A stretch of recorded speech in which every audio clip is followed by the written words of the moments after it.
ihtiyaçtan şöyle balıkçının da ihtiyacı vardı. Usta yok. Yani öyle başladık.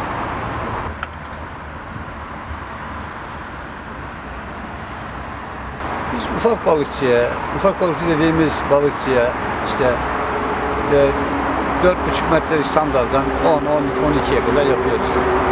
Metre boylarına kadar.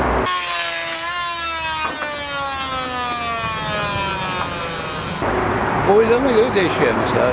Şimdi bir ufak sandalı 20 günde yaparsın ama bir büyük tekneyi 3 ayda yaparsın.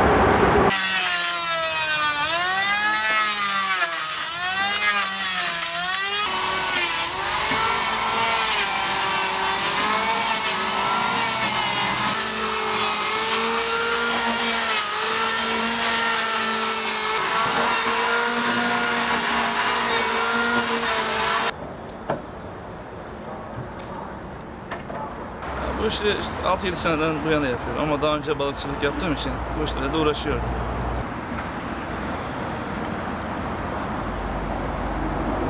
Genellikle balıkçı teknesi, işte amatör tekneler, gez tekneleri ama küçük ölçek tekneler.